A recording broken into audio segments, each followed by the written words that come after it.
Ya, Israel terus membombardir jalur Gaza, termasuk juga objek-objek fasilitas sipil seperti kamp pengungsian, rumah ibadah, dan juga rumah sakit. Dan yang terbaru, pada Kamis malam ada 11 rudal Israel yang jatuh di area dekat Rumah Sakit Indonesia di Gaza Utara. Kementerian Luar Negeri Republik Indonesia pun mengutuk serangan itu. Dan sudah bergabung bersama kami, juru bicara Kementerian Luar Negeri Republik Indonesia, Bapak Lalu Muhammad Iqbal. Selamat sore Pak Lalu, Assalamualaikum warahmatullahi wabarakatuh.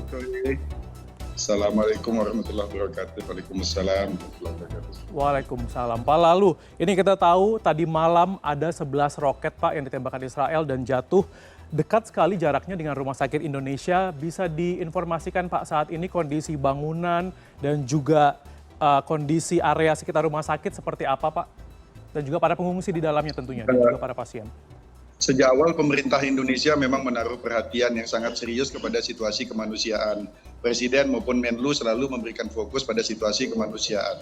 Karena itu kita terus memantau kondisi rumah sakit Indonesia yang ada di Gaza.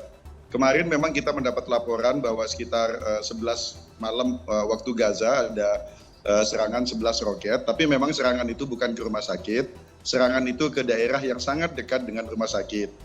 Alhamdulillah kita langsung melakukan pengecekan dan 3 orang WNI kita yang relawan Mercy yang membantu di Rumah Sakit Indonesia di Gaza, 3-tiganya dalam keadaan selamat. Alhamdulillah. Kita memperoleh informasi dari teman-teman Mercy.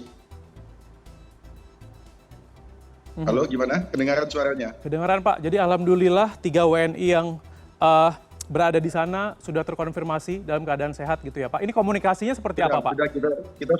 Kita sudah berhasil berkomunikasi dan mereka menyampaikan memang banyak korban dari masyarakat di sekitar rumah sakit, tetapi di rumah sakit sendiri alhamdulillah tidak ada korban tewas. Oke baik. Kemudian Pak, ini kan juga sempat ada pernyataan dari Israel kalau di bawah Rumah Sakit Indonesia itu ada atau terdapat bunker atau lorong bawah tanah dari Hamas. Bisa dikonfirmasi Pak terkait hal ini? Kita sudah menyampaikan berkali-kali ke publik internasional bahwa Rumah Sakit Indonesia yang di Gaza tersebut adalah fasilitas kemanusiaan yang memang dari awal didesain dan dipersiapkan untuk fasilitas kemanusiaan dan untuk memberikan pelayanan medis kepada masyarakat Palestina yang ada di Gaza, khususnya di sekitar Gaza City gitu. Dan sekarang rumah sakit itu dikelola bukan oleh Indonesia tapi dikelola oleh otoritas Palestina. Dan memang ada WNI kita yang datang dari waktu ke waktu ke rumah sakit tersebut sebagai relawan untuk membantu. Dari awal Mercy Indonesia sudah terlibat dari proses desain dan pembangunan.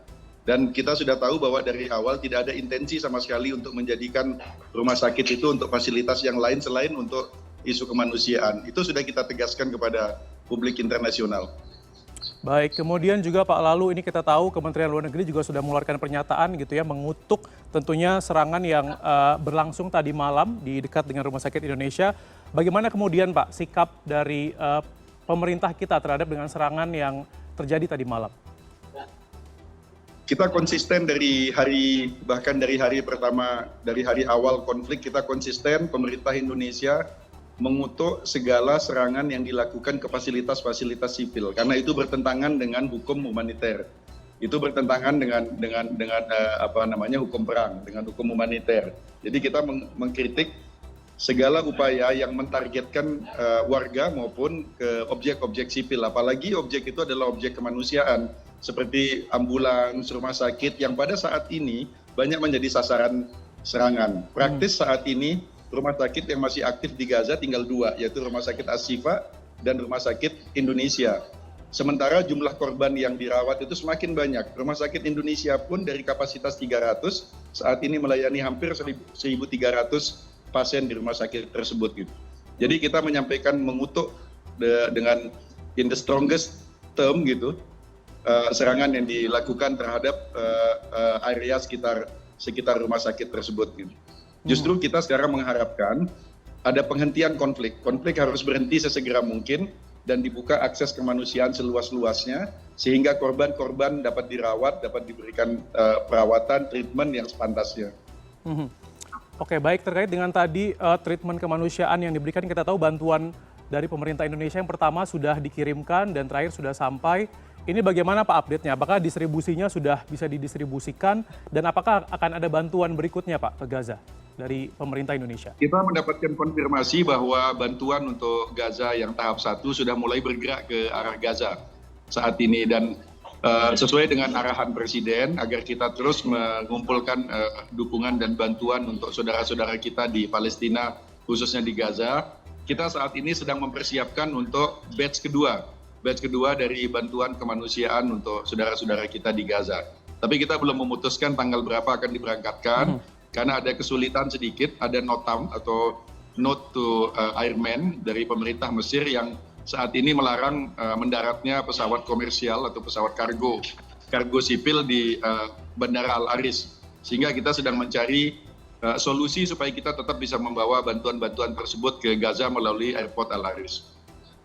Oke, dan kemudian juga ini kan tentunya suara-suara protes dari pemerintah Indonesia yang mewakili masyarakat Indonesia kita tahu juga terus bergema, tapi kita tahu juga nanti kalau tidak salah tanggal 12 akan ada KTT luar biasa OKI. Ini kemudian nantinya poin-poin apa saja Pak yang akan dibawa pemerintah Indonesia dalam KTT luar biasa OKI nanti? Yang jelas Presiden Jokowi sudah memastikan akan hadir di dalam KTT luar biasa di Riyadh. Indonesia sebagai negara paling besar, negara Muslim paling besar, dan Indonesia juga sebagai salah satu negara yang secara konsisten terus memberikan dukungan kepada Palestina selama ini, kehadirannya sangat ditunggu, kehadirannya sangat diharapkan oleh semua negara-negara anggota OKI. Karena itu Presiden memastikan akan hadir. Tentu saja fokus di dalam KTT tersebut nantinya adalah mengenai situasi di Gaza dan upaya kita untuk mengkonsolidasikan posisi dan langkah-langkah dari negara-negara anggota OKI untuk menghentikan kekejaman yang dilakukan oleh Israel yang sampai hari ini masih berlangsung di Gaza. Oke, kemudian selain nantinya akan berbicara di OKI, Presiden Joko Widodo juga dijadwalkan akan bertemu dengan Joe Biden tanggal 13 November. Untuk pertemuan dengan Joe Biden sendiri apa Pak yang akan nantinya disampaikan oleh pemerintah?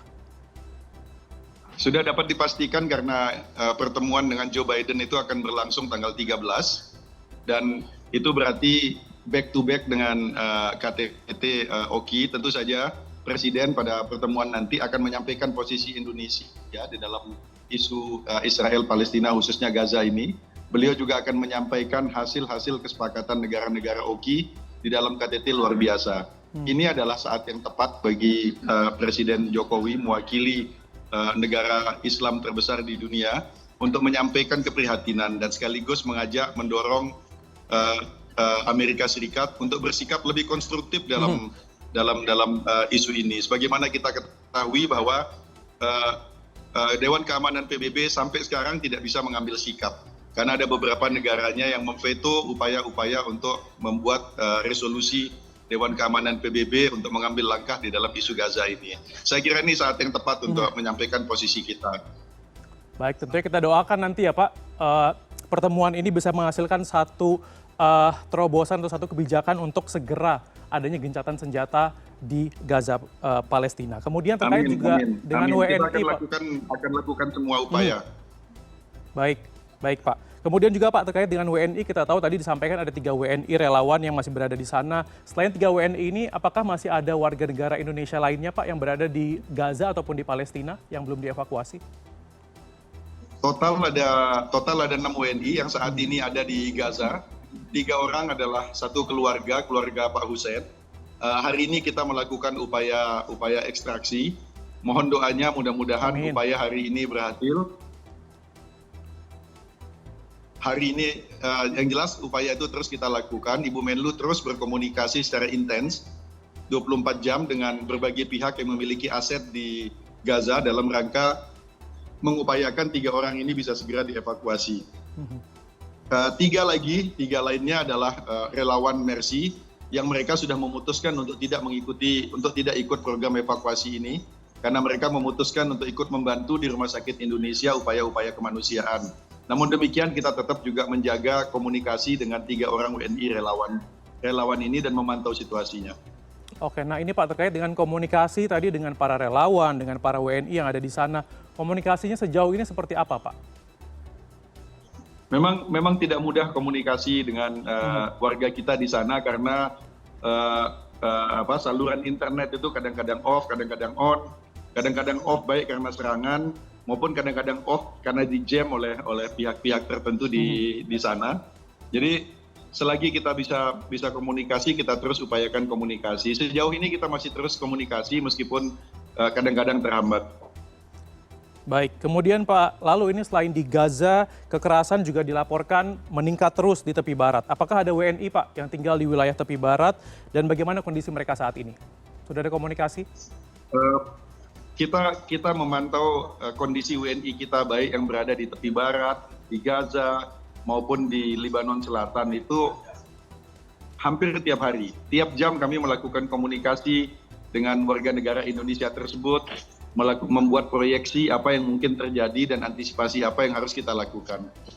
Ini memang situasi yang sangat menantang dan satu-satunya yang bisa membuat kita bisa menangani situasi ini adalah jika komunikasi terus kita lakukan secara intensif dengan warga negara kita di sana.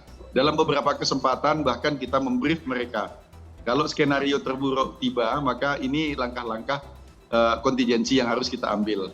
Jadi semua warga negara kita tuh tahu persis langkah-langkah apa yang harus diambil dalam situasi emergensi nantinya. So far sampai saat ini semua termonitor dengan baik dan dalam kondisi baik.